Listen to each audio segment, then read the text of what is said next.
በስመ አብ ወወልድ ወመንፈስ ቅዱስ አሐዱ አምላክ አሜን። በእግዚአብሔር የተወደዳችሁ ወገኖቼ ከእግዚአብሔር አብ ከአባታችን ከጌታም ከኢየሱስ ክርስቶስ ጸጋና ሰላም ይብዛላችሁ። እንደምን ቆያችሁ? አምላካችን እግዚአብሔር ስሙ የተባረከ ይሁን። እግዚአብሔር አምላክ ዛሬም ስለረዳንና ስላገዘን ቅዱስ ቃሉን እንድንሰማ እንድንማማር እግዚአብሔር ይህንን ጊዜ ለጥቅማችን ስለሰራለን እግዚአብሔርን እጅግ አድርጌ አመሰግናለሁ። ክብር ለእግዚአብሔር ለአምላካችን ይሁን። እንደ እግዚአብሔር አምላካችን መልካም ፈቃድ ለጥቂት ደቂቃ የእግዚአብሔር አምላካችንን ቃል የምንካፈል ይሆናል። ክብር ለእርሱ ይሁን። እግዚአብሔር አስተማሪ ነው፣ የሚያስተምረን እርሱ ነው። እሱን ተስፋ አድርገን በእግዚአብሔር ፊት እንሆናለን፣ ከእግዚአብሔር እንሰማለን፣ እንማራለን ማለት ነው። ክብር ለእግዚአብሔር ይሁን። እንደ እግዚአብሔር አምላካችን መልካም ፈቃድ ዛሬ የምንካፈለው የእግዚአብሔር ቃል የሚገኘው በዚህ በማቴዎስ ወንጌል ምዕራፍ 17 ከቁጥር 14 እስከ 20 ያለው ይሆናል ማለት ነው። ክፍሉን እናነበውና እግዚአብሔር አምላክ ለዕለቱ ለኛ ያለውን መልእክት ደግሞ እንካፈላለን፣ እንሰማለን። ክብር ለእግዚአብሔር ይሁን። ቃሉ እንደዚህ ይላል። የማቴዎስ ወንጌል ምዕራፍ 17 ከቁጥር 14 እስከ 20 ወደ ሕዝቡም ሲደርሱ አንድ ሰው ወደ እርሱ ቀረበና ተንበርክኮ ጌታ ሆይ ልጄን ማርልኝ፣ በጨረቃ እየተነሳበት ክፉኛ ይሰቃያልና ብዙ ጊዜ በእሳት ብዙ ጊዜም በውሃ ይወድቃልና ወደ ደቀ መዛሙርትህም አመጣሁት ሊፈውሱትም አቃታቸው አለው። ኢየሱስም መልሶ የማታምን ጠማማ ትውልድ ሆይ እስከ መቼ ከእናንተ ጋር እኖራለሁ?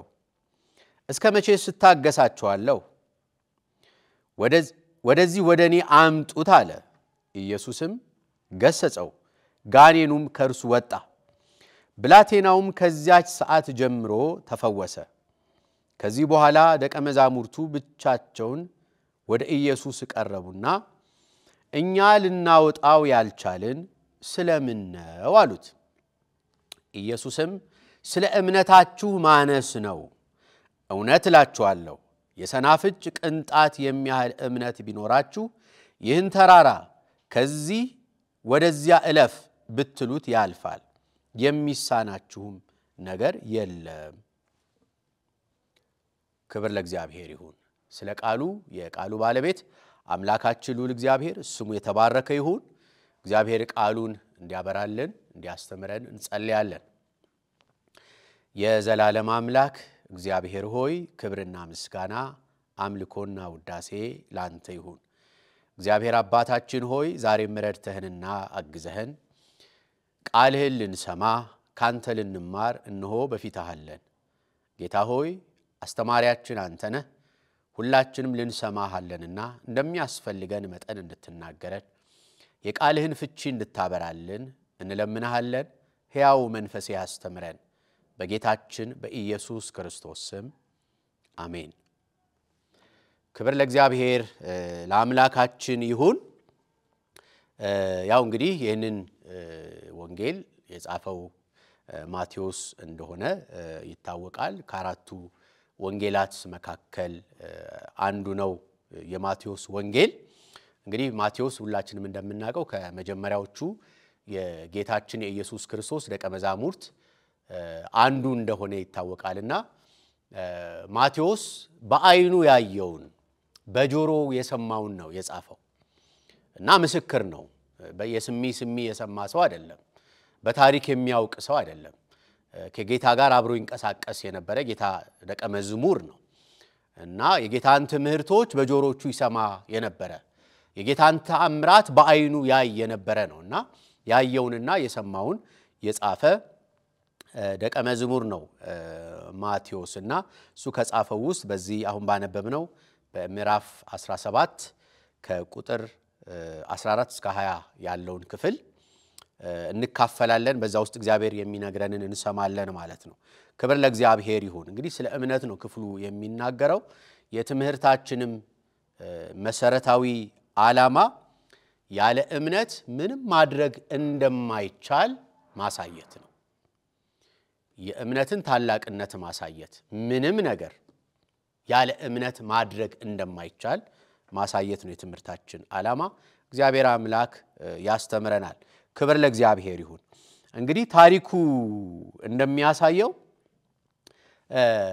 በአጋንንት የተያዘ ልጅ ያለው አንድ ሰው ወደ ጌታ ወደ ኢየሱስ ክርስቶስ መጥቶ ልጁን እንዲፈውስለት የሚማጸንበት ክፍል ነው እና ይሄ በአጋንንት የተያዘው ልጁ ወደ ውሃም ወደ እሳትም እየጣለ ያሰቃየው እንደነበረ ጊዜ እየለዋወጠ እየተነሳበት ያሰቃየው እንደነበረ ለጌታ ለኢየሱስ እየተረከ ነው የሚነግረው እና ልጄ በጣም እየተሰቃየ ነው ወቅት እየለዋወጠ ይነሳበታል አንዴ ወደ ውሃ ውስጥ ይጥለዋል አንዴ ወደ እሳት ይጥለዋል እና እባክህ ልጄን ፈውስልኝ እያለ ጌታን ሲማጸን ነው የምናየው እና በዚህ ውስጥ ምን ይለዋል ወደ ደቀ መዛሙርት አምጥቸው ነበር ደቀ መዛሙርት እንዲፈውሱልኝ ወደ እነሱ ባመጣውም ሊፈውሱት አልቻሉም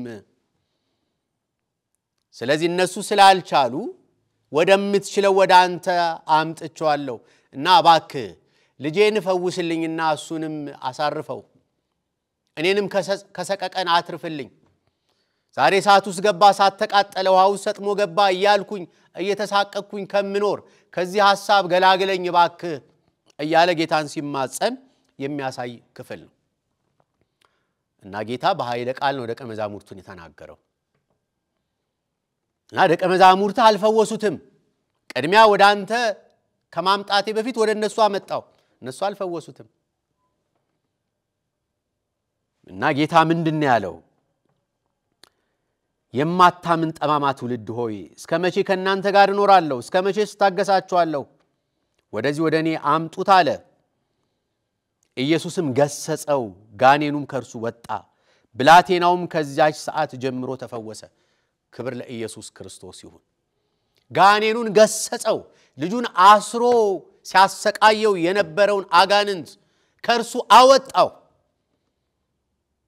እና ልጁን ነፃ አደረገው ከዚያች ሰዓት ጀምሮ ተፈወሰ ነፃ ወጣ ክብር ለጌታ ይሁን ጌታ እረፍት ነው ጌታ ነፃነት ነው እና ይሄንን ካደረገ በኋላ ጌታ ምን አለ ከዚህ በኋላ ደቀ መዛሙርቱ ብቻቸውን ወደ ኢየሱስ ቀረቡና አዩ ሲፈውሰው አዩ ነፃ ሲያወጣው አዩ እነሱ ሞክረው አልተሳካላቸው አባትየው እንደተናገረው ቀድሞ ወደ ደቀ መዛሙርቱ ነው ልጁን ይዞ የመጣው ሞከሩ ሊፈውሱ አጋንንቱን ሊያስወጡ ሞከሩ ልጁን ነፃ ለማውጣት ሞከሩ ሊፈውሱ ሞከሩ አልቻሉም እና ተመለከቱ ጌታ ኢየሱስ ክርስቶስ አጋንንቱን ሲያስወጣው አጋንንቱን ገስጾ ሲያስወጣው ልጁን ነፃ ሲያደርገው ሲፈውሰው አዩና ቀረቡና ወደ ጌታ ሆይ እኛ ይሄንን ልናደርግ ያልቻልነው ስለምንድነው ምንድነው ምክንያቱ ለምን አቃተን ለምን መፈወስ አቃተን ለምን አጋንንቱን ጋኔኑን ማስወጣት ለምን አቃተን ብለው መሰረታዊ ጥያቄ ጠየቁት ጌታ ምን አለ ኢየሱስም ስለ እምነታችሁ ማነስ ነው ስለ እምነታችሁ ማነስ እምነት ስለሌላችሁ ሙሉ እምነት ስለሌላችሁ ይህንን እንዳታደርጉ የሆናችሁበት ምክንያት ስለ እምነታችሁ ማነስ ነው ሌላ ምክንያት የለው ምን ይያለ ነው በሌላ አማርኛ ብታምኑ ኖሮ እምነት ቢኖራችሁ ኖሮ ሙሉ እምነት ቢኖራችሁ ኖሮ ልጁን በረዳችሁት ነበር ባገዛችሁት ነበር ነፃ ባወጣችሁት ነበር በፈወሳችሁት ነበር ምክንያቱ ይሄ ነው እምነታችሁ ነው የእምነት ማነስ ይታይባችኋል ሙሉ እምነት የላችሁም አላቸው ጌታ እምነት ቢኖራችሁ ኖሮስ እውነት እላችኋለሁ አለ የሰናፍጭ ቅንጣት የሚያህል እምነት ቢኖራችሁ ይህን ተራራ ከዚህ ወደዚያ እለፍ ብትሉት ያልፋል የሚሳናችሁም ነገር የለም እምነት ቢኖራችሁ ኖሮ እንደ ተራራ የከበደ ችግር እንኳን በፊታችሁ ቢቆም ያንን ማንሳት ትችላላችሁ ያንን መሻገር ትችላላችሁ ያንን ማድረግ የምትችሉት በእምነት ነው በሕይወታችሁ የትኛውም አይነት እንደ ተራራ የገዘፈ ነገር ቢያጋጥማችሁ ያለ እምነት ማለፍ አትችሉም እምነት ካላችሁ ግን ተራራውን ነቅላችሁ ወደዛ መጣል ትችላላችሁ ከዚህ ተነቀል ወደዚያም ሂድ ማለት ትችላላችሁ አጋንንት ማስወጣት ብቻ አይደለም እንደ ተራራ የገዘፈ ነገር እንኳን በፊታችሁ መሰናክል ሆኖ ቢቆም ትልቅ ችግር በፊታችሁ ቢኖር ምታልፉት በእምነት ነው በአቅም አይደለም በጉልበት አይደለም በእውቀት አይደለም በብልጠት አይደለም በእምነት ነው እምነት ቢኖራችሁ እምነት ይጨምርልን ጌታ ለሁላችን እምነት ይጨምርልን ይሄን ነው ምናየው ዛሬ ያለ እምነት ምንም ማድረግ እንደማይቻል ምንም ነገር ማለት ነው ጌታ ይሄን ስለ እምነታችሁ ማነስ ሌላ ምንም ምክንያት የለም እምነት ቢኖራችሁ ተራራ ማፍለስ ትችላላችሁ ተራራውን ከዚህ ወደዚያ ሂድ ማለት ትችላላችሁ ማዘዝ ትችላላችሁ ማለፍ ትችላላችሁ የትኛውንም መከራ መሻገር ትችላላችሁ አቅማችሁ እምነት ነው እና እናንተ መካከል ያለው ችግር እናንተ ውስጥ ያለው ችግር እምነት ማነስ ነው ሲላቸው እናያለን እና እግዚአብሔር አምላክ እንድናምነው የሚፈልግ ደግሞ መታመን የሚገባው አምላክ ነው ክብር ለስሙ ይሁን እግዚአብሔር እንድናምነው ይፈልጋል እግዚአብሔር መታመን ይፈልጋል እንድንደገፍበት ይፈልጋል እግዚአብሔር ደግሞ የሚታመን አምላክ ነው እግዚአብሔር ክብር ለርሱ ይሁን ይሄን ይፈልጋል እግዚአብሔር መታመንን ይፈልጋል መጽሐፍ ዕብራውያን 11:6 ላይ ያለ እምነት እግዚአብሔርን ደስ ማሰኘት እንደማይቻል ይናገራል ምንም ብናደርግ ምንም ብንሰራ ምንም ብንወጣ ብንወርድ ያለ እምነት እግዚአብሔርን ማስደሰት አንችልም እግዚአብሔርን እናስደስታለን ብለን የምንሰራቸው ብዙ ስራዎች ሊኖሩ ይችላሉ ያለ እምነት ግን እግዚአብሔርን ማስደሰት አንችልም እግዚአብሔር እንድናምነው ይፈልጋል በእርሱ ላይ እንድንደገፍ ይፈልጋል እግዚአብሔር ይርዳን እና እግዚአብሔር እንድናምነው ይፈልጋል ደግሞ እግዚአብሔር የሚታመን አምላክ ነው ብናምነው የሚያስመካ አምላክ ነው ታስታውሳላችሁ ሁላችሁም ታውቃላችሁ የመጀመሪያዎቹ ሁለቱ ሰዎች አዳምና ሔዋን እግዚአብሔርን ባለማመን የወደቁት እግዚአብሔርን ጠርጥረው ነው የወደቁት ከሱ ይልቅ ሌላውን አምነው ነው የወደቁት የእግዚአብሔርን ቃል ተጠራጥረው እግዚአብሔር አትብሉ ከበላችሁ ትሞታላችሁ አለ እግዚአብሔር መታመን ይፈልጋል እግዚአብሔር ሰሪያቸው ነው እግዚአብሔር ፈጣሪያቸው ነው ካለ መኖር ወደ መኖር ያመጣቸው እግዚአብሔር ነው እንዲያምኑት ይፈልጋል በሱ ላይ እንዲደገፉ ይፈልጋል ቃሉን ተግባራዊ እንዲያደርጉ ይፈልጋል እግዚአብሔር ተጠራጠሩት ጠላት መጥቶ ያላቸውን ሰሙ አትሞቱም እንዲሁም እንደ እግዚአብሔር ነው የምትሆኑት አይናችሁ ይከፈታል ያላቸውን ጠላት አመኑ ከእግዚአብሔር ይልቅ እግዚአብሔርን ተጠራጠሩ ሰው እግዚአብሔርን ባለማመኑ ነው የተዋረደው ከክብሩ የወደቀው እግዚአብሔር መታመን አለበት እግዚአብሔር ላይ መደገፍ አለብን በራሳችን ማንነት መደገፍ የለብንም ማለት ነው ምንም ዕውቀት አለን ብለን ብናስብ ምንም አቅም አለን ብለን ብናስብ ሀብት ንብረት ገንዘብ አለን ብናስብ ስልጣን አለን ብለን ብናስብ ሁሉን ማድረግ እንደምንችል ብናስብ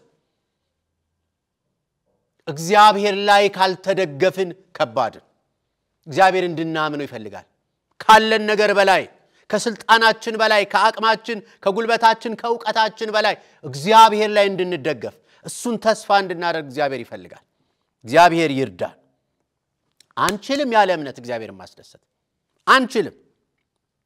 አንችልም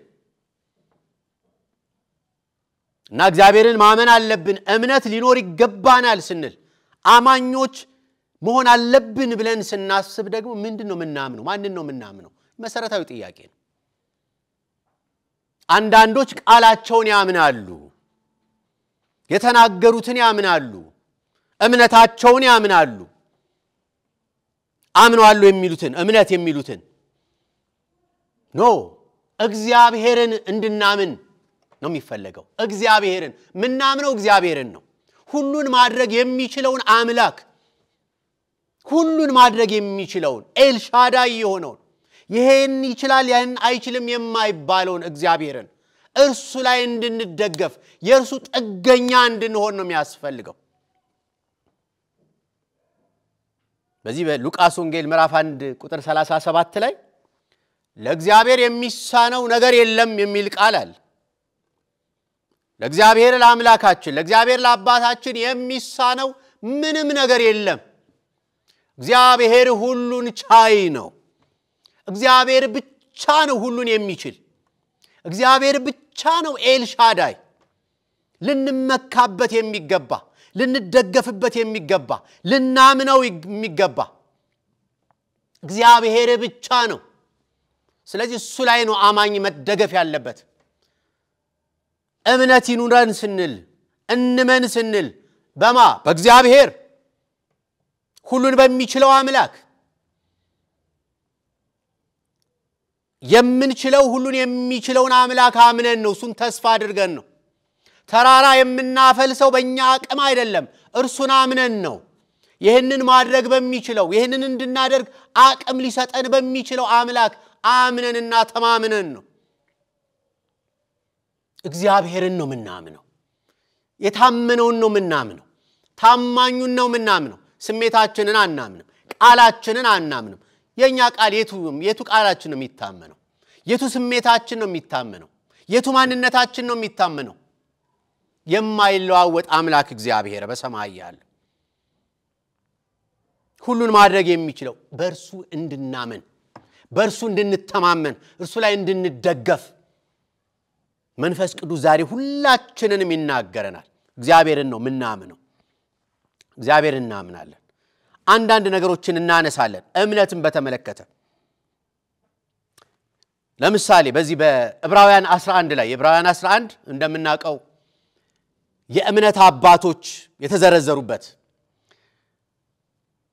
በእምነታቸው የተመሰከረላቸው አባቶች የተዘረዘሩበት ክፍል ነው እግዚአብሔርን ያምነው ያንቀላፉ እግዚአብሔርን ተስፋ አድርገው በሱ ላይ ተደግፈው ቃሉን አምነው ያለፉ አባቶችን ይዘረዝርልናል እንማርበታለን አለፍ አድርገን እያልን እናየዋለን ቁጥር 1 ሲጀምር ዕብራውያን 11 እምነት ተስፋ ስለምናደርገው ነገር የሚያስረግጥ የማናየውን ነገር የሚያስረዳ ነው ይለናል ከዛ ለሽማግሌዎች የተመሰከረላችሁ በዚህ ነውና ዓለሞች በእግዚአብሔር ቃል እንደተዘጋጁ ስለዚህም የሚታየው ነገር ከሚታዩት እንዳልሆነ በእምነት እናስተውላለን ካለ በኋላ አቤልን ያነሳል መጀመሪያ አቤል ከቃየል ይልቅ የሚበልጥ መስዋዕትን ለእግዚአብሔር በእምነት አቀረበ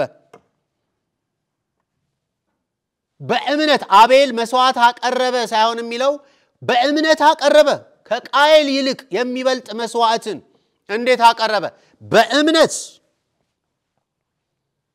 በእምነት አቀረበ እምነት ወሳኝ ነው ከእግዚአብሔር ጋር ላለን ግንኙነት እምነት ወሳኝ ነው እግዚአብሔር እንድናምነው ይፈልጋል የትኛውንም ነገር በእምነት እንድናደርግ ይፈልጋል አቤል ይሄንን ያደረገው በእምነት አደረገ አቤል ቁጥር 5 ሄኖክ ሞትን እንዳይ በእምነት ተወሰደ እግዚአብሔር ስለወሰደው አልተገኘም ሳይወሰድ እግዚአብሔርን ደስ እንዳሰኘ ተመስክሮለታል ሄኖክ በምን እግዚአብሔርን አስደሰተ በእምነት አምኖት እግዚአብሔርን አመነው እና እግዚአብሔር ደስ ተሰኘበት ክብር ለእግዚአብሔር ይሁን አያችሁ ያለ እምነት እግዚአብሔርን ማስደሰት አይቻልም ሄኖክም እግዚአብሔርን አመነው እግዚአብሔርን ተስፋ አደረገው በእርሱ ላይ ተደገፈ ሁሉን ነገር ለእግዚአብሔር ጣለ።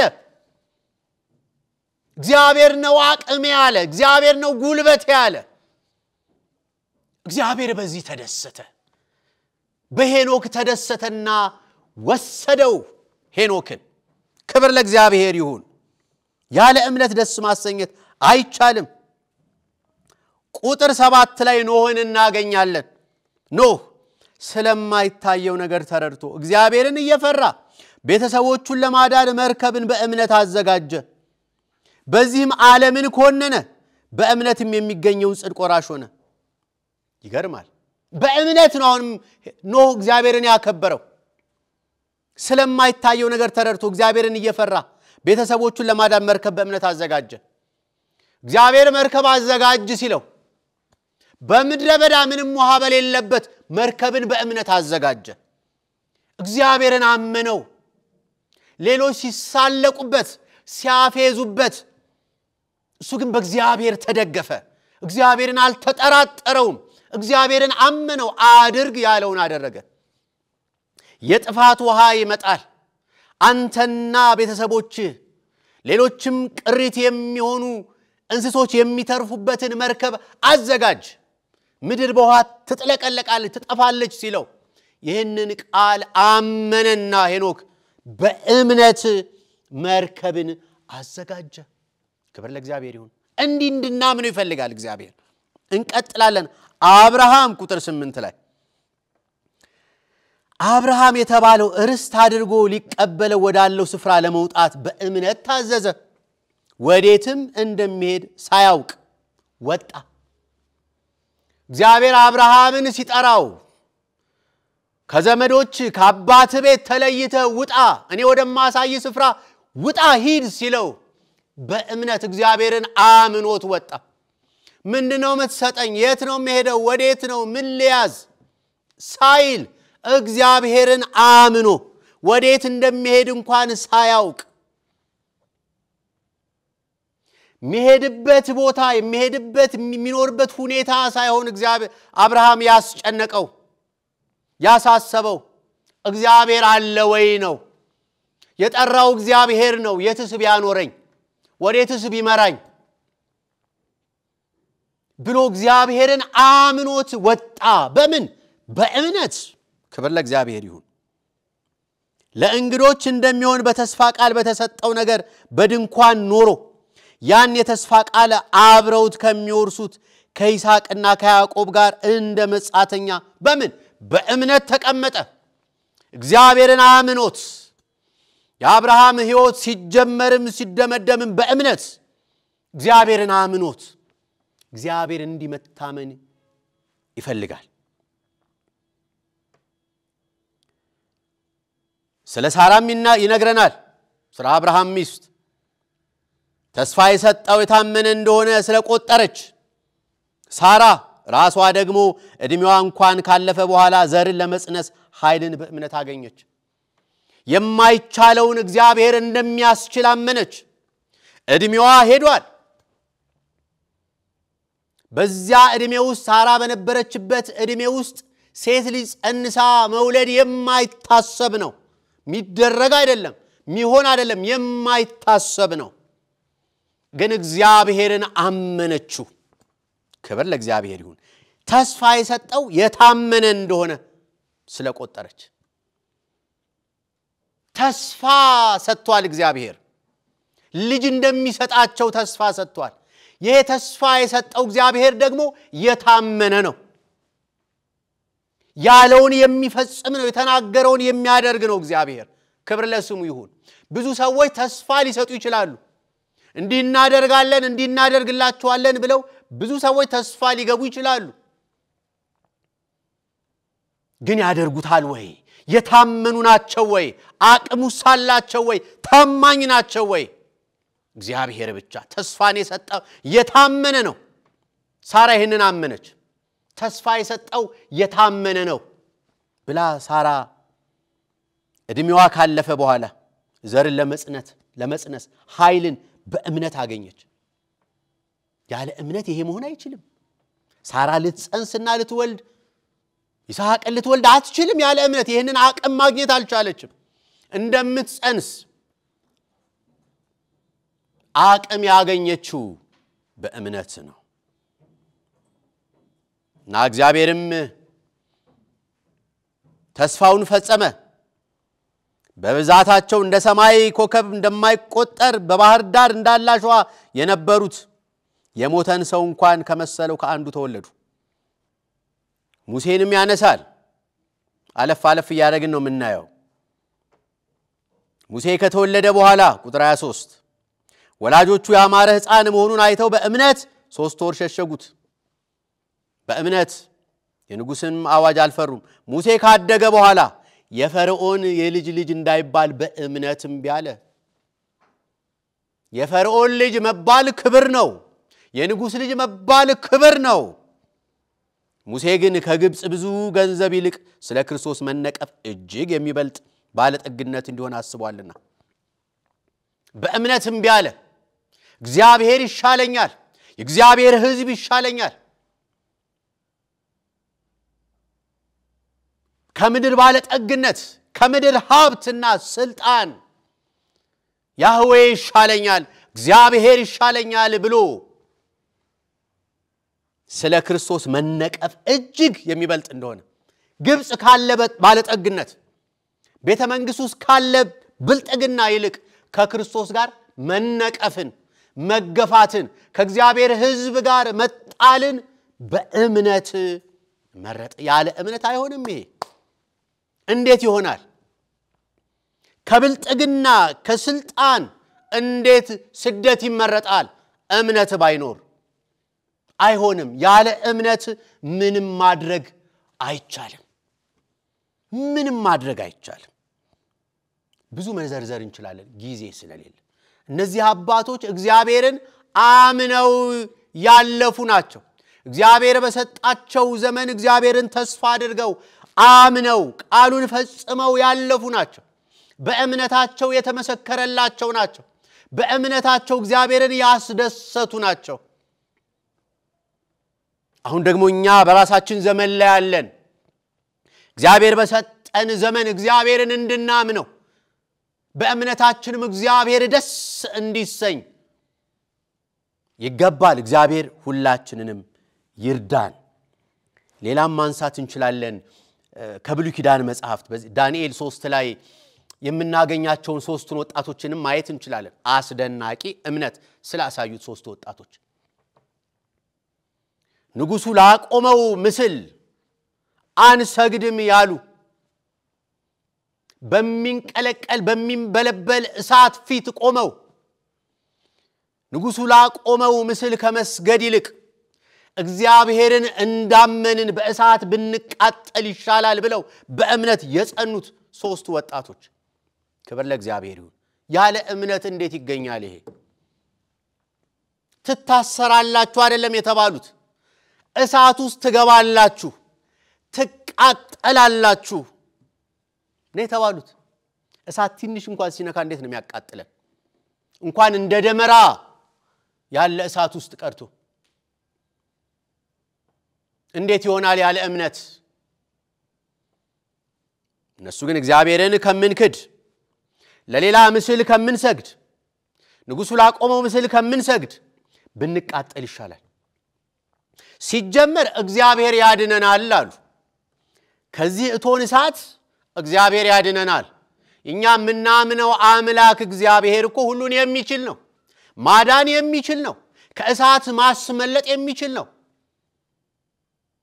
ሚችው ኤልሻዳይ እኮ ነው የኛ አምላክ ይችላል አንተ ልጠብሰን ልታንጨረጭረን እሳት አዘጋጀ እግዚአብሔር እኮ ከዚህ ማሳለፍ ይችላል የኛ አምላክ አንተ አለኝ ብለ ከምታምነው አቅም በላይ ያለው እግዚአብሔር አንተን የሰራህ እሱ ነው እና የምናመልከው አምላካችን ተስፋ የምናደርገው አምላካችን ከሚነደው ከእሳቱ እቶን ሊያድነን ይችላል እንደዛ አይነቱን አምላክ ነው እኮኛ የምናመልከው ከእሳት የሚያተርፍ ከባህር የሚያወጣ ባህር ከፍሎ የሚያሳልፍ በደረቅ የአንበሶችን አፍ ዘግቶ በሰላም የሚያሳድር አምላክ ነው እግዚአብሔር። እናመልከው እግዚአብሔር ስሙ የተባረከ ይሁን።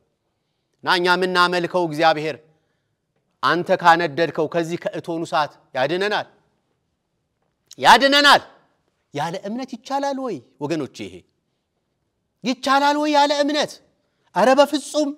እሳት ፊት ቆመን ሰይፍ ፊት ቆመን የሚባሉ አውሬዎች ፊት ቆመን ይቻላል ወይ ያለ እምነት? በፍጹም። ያለ እምነት ምንም ማድረግ አይቻልም አይቻልም። ክርስቲያን በእምነት ነው የሚኖረው። በእምነት መኖር በእምነት ነው የሚኖረው። እና በጣም የሚያስደንቀኝ ነገር ያድነናል የሚለው ብቻ አይደለም። ይህም እንኳን አስደናቂ ነው። ባያድነንም በዚህ ሰዓት ውስጥ እንድናልፍ በዚህም እንድናከብረው የእግዚአብሔር ፈቃድ ከሆነ አንሰግድም፣ እንቃጠል፣ እንግባሉ። እምነታቸውን አያችሁ ወገኖች? በብሉይ ኪዳን የሚኖሩ እኮ ናቸው እነዚህ። በአዲስ ኪዳን የተገለጠውን በክርስቶስ ኢየሱስ የተገለጠውን የእግዚአብሔርን ፍቅር ያልቀመሱ ያላዩ ናቸው እኮ እነዚህ። እኛ እኮ እግዚአብሔር ተተርኮ አይተን የእግዚአብሔርን ልቡን አይተን የእግዚአብሔርን ቸርነቱን ቀምሰን ምህረቱን አይተን ሰውን ምን ያህል መውደዱን አጣጥመን ነው እግዚአብሔርን እየተከተልን ያለው። ልጁን ለሞት አሳልፎ ሰጥቶ እግዚአብሔር ያውም ለኃጢአተኛው ዓለም ለሱ ጠላት ለሆነው ዓለም እግዚአብሔር ልጁን ሰጥቶ በመስቀል ላይ ልጁን ገሎ እንዲህ ባለ ፍቅር ዓለሙን እንዴት እንደወደደ በዚህ ፍቅር ብዙዎችን እንደጠራ አሁንም እየተጣራን እንዳለ ቀምሰን ነው እግዚአብሔርን የተከተልን። ክብር ለእግዚአብሔር ለአምላካችን ይሁን።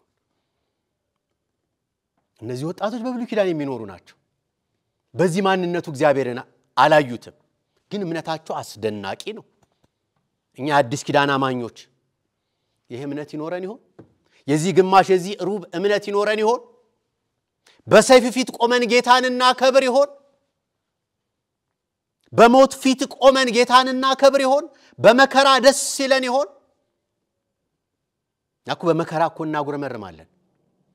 እዚህ ምድር ላይ ባለ የህይወቱ ጣውረዱም ውስጥ ከሆነን እግዚአብሔርን አንተማመንም።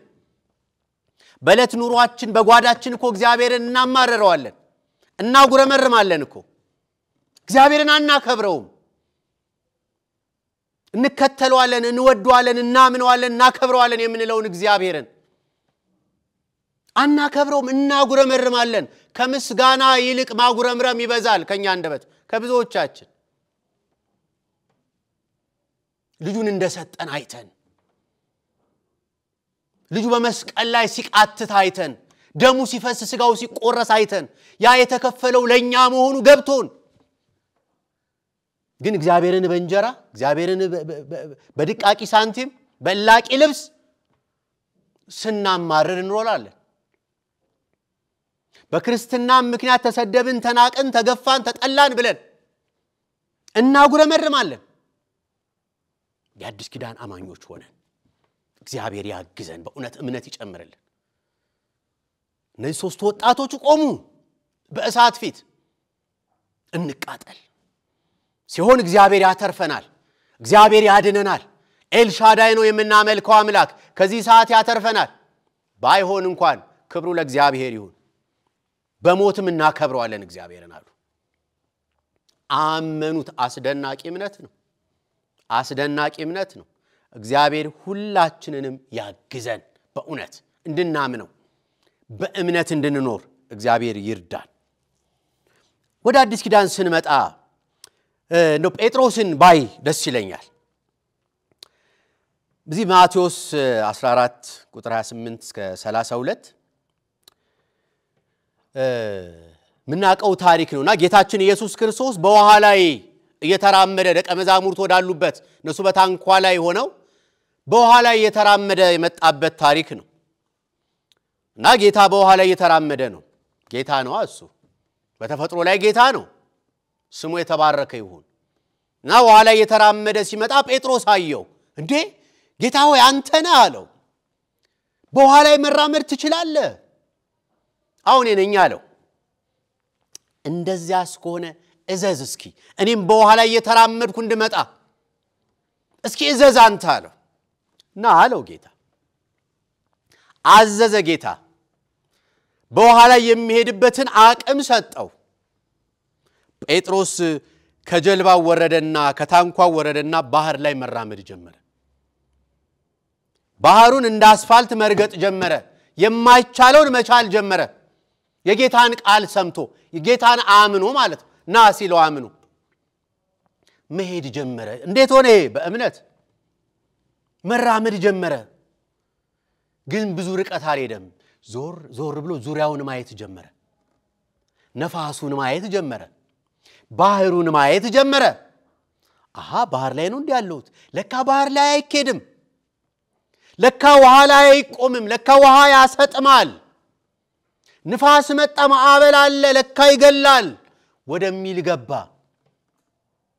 አያችሁ እምነት ከዚህ ያልፋል ጀምሯል እኮ የእምነትን ጉዞ እውነት ነው ባህር ላይ መራመድ አይቻልም በእምነት ግን ጌታ አስችሎታል እና እምነቱ እየደበዘዘ መጣ ጌታ ላይ ካለው ትምክህት በላይ በጌታ ላይ ካለው እምነት በላይ ዙሪያውን ንፋሱንና አውለ ንፋሱን ባህሩን ውቅያኖሱን ሌላውን ነገር ማየት ጀመረ ወጀቡን ማየት ጀመረ ከጌታ ይልቅ ከጌታ ቃል ይልቅ ዙሪያ ያለው ነገር አመዘነበት መጠራጠር ጀመረ ሰጠመ አያችሁ የተራመደው በእምነት ነው እምነቱ ሲሸረሸር አይቻልማ ያለ እምነት ገባ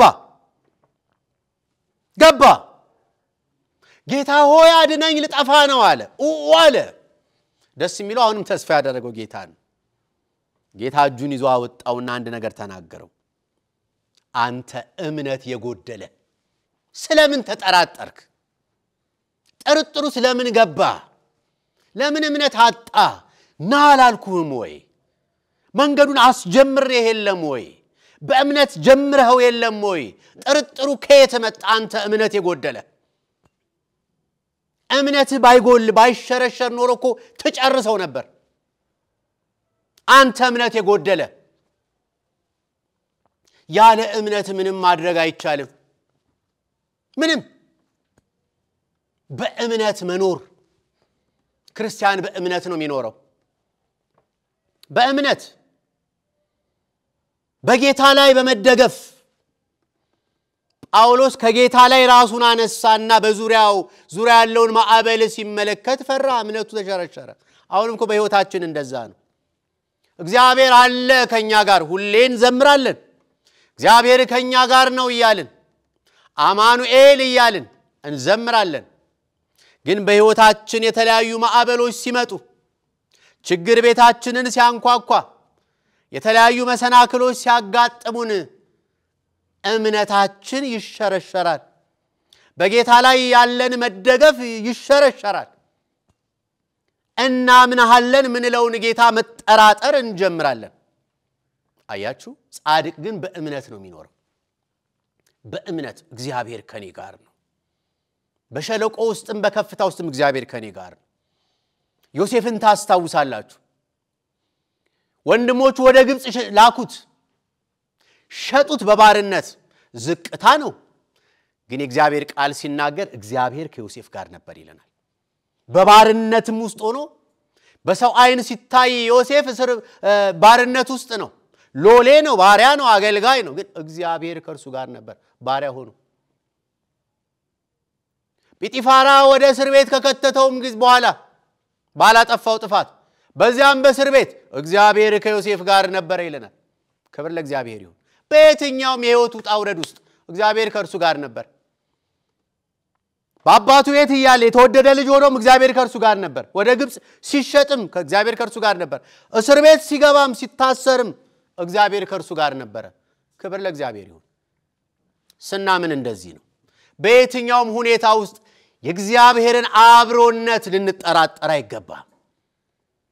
ሕይወት ሰልፍ ነው። በዚህ ዓለም ስንኖር ማግኘት አለ፣ ማጣት አለ፣ ስኬት አለ፣ ውርደት አለ፣ ህመም አለ፣ ጤንነት አለ፣ ደስታ አለ፣ ሐዘንም አለ፣ ይፈራረቃል። በየትኛውም ሁኔታ ውስጥ ግን እግዚአብሔር ከኔ ጋር ነው። እግዚአብሔርን አምነዋለሁ። በእግዚአብሔር ኃይል ካለሁበት ከገባሁበት መከራ ወጣለሁ፣ ከሐዘኔ ጽናናለሁ፣ ከህመሜ ፈወሳለሁ። በእግዚአብሔር ላይ መደገፍ፣ በእምነት መኖር እግዚአብሔር እምነታችንን ይጨምርልን። በዚህ በሉቃስ ወንጌል ምዕራፍ 8 ቁጥር 43 እስከ 48 ላይ ያለውን ክፍል ሁላችሁም ታስታውሳላችሁ። አስደናቂ እምነት ስላላት አንዲት ሴት ይነግረናል። እቺ ሴት ለ12 ዓመት ደም ሲፈሳት የነበረች ናት። ባለመድኃኒቶች ጋር በመሄድ ገንዘቧን የጨረሰች ናት። መፍትሄ ያለበት በተባለው ቦታ ሄዳ ገንዘቧን የጨረሰች ናት። ማንም መፍትሄ ሊሰጣት ያልቻለ ሴት ናት። እና ጌታ ሲያልፍ የልብሱን